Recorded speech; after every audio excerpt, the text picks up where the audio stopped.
The Bible opens with confidence. In the beginning, God created the heavens and the earth. It is one of the most decisive sentences ever written.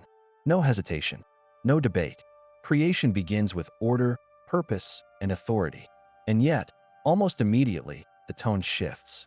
The very next verse describes a world that does not look newly born at all. Now the earth was formless and void, and darkness was over the surface of the deep. Formless, empty, dark. For a moment, the text feels less like the start of something and more like the aftermath of something else. This is where the questions begin.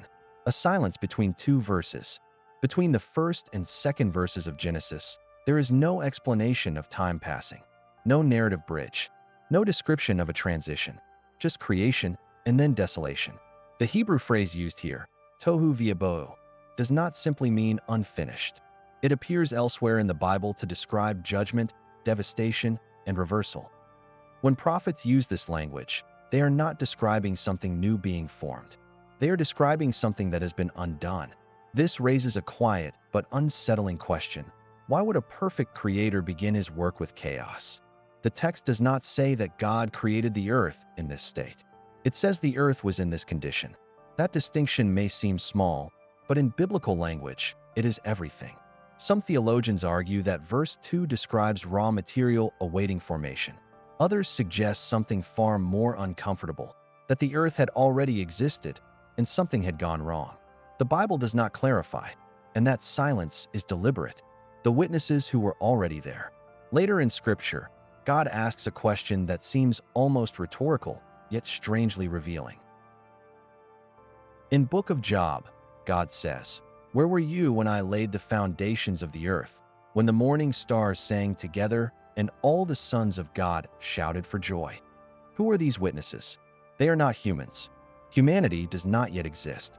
These morning stars and sons of God are widely understood as angelic beings, and they are not created after the earth. They are already present when its foundations are laid. This tells us something crucial. Before Adam ever breathed, there was already an unseen order, a populated realm, a hierarchy of beings capable of witnessing, celebrating, and later, rebelling. The Bible never describes their creation in detail.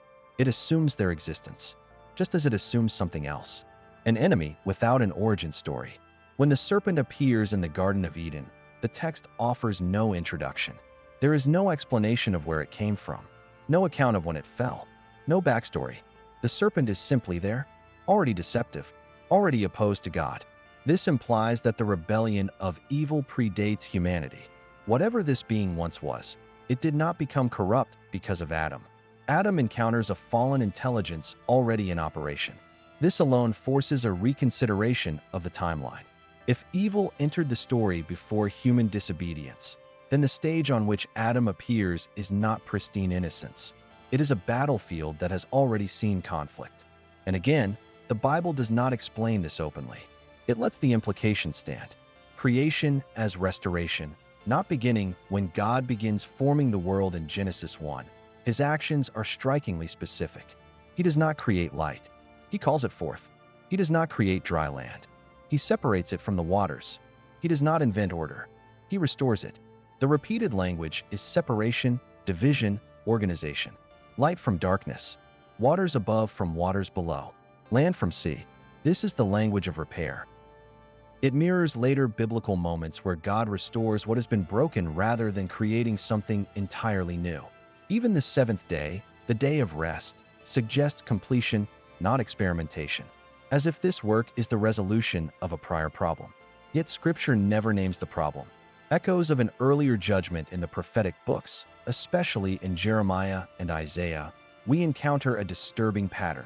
When prophets describe divine judgment, they repeatedly use the same phrase from Genesis 1 verse 2. "I looked at the earth, and behold, it was formless and void." This language is not accidental.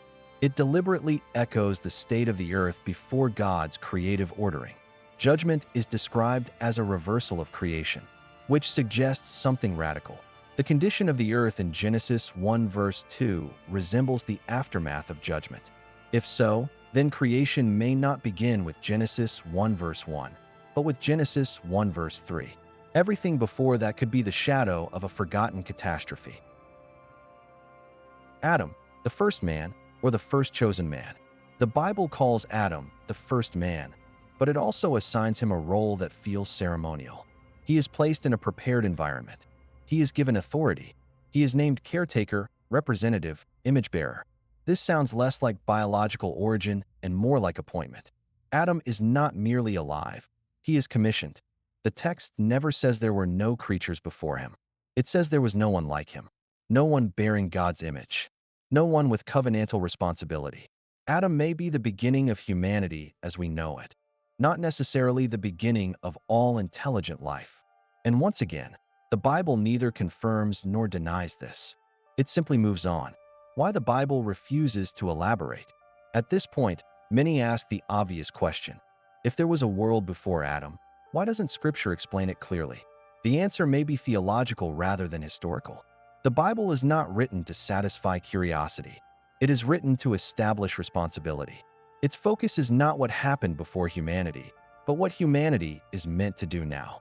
Explaining a previous world, a prior rebellion, or an earlier judgment might distract from the central narrative, the human story of obedience, failure, and redemption.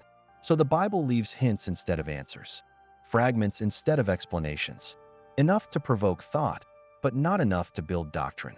A world erased, not forgotten. The idea of a pre-Adamic world does not claim certainty. It does not rewrite Scripture. It listens to what the text says and what it refuses to say. It acknowledges that the Bible begins in the middle of something.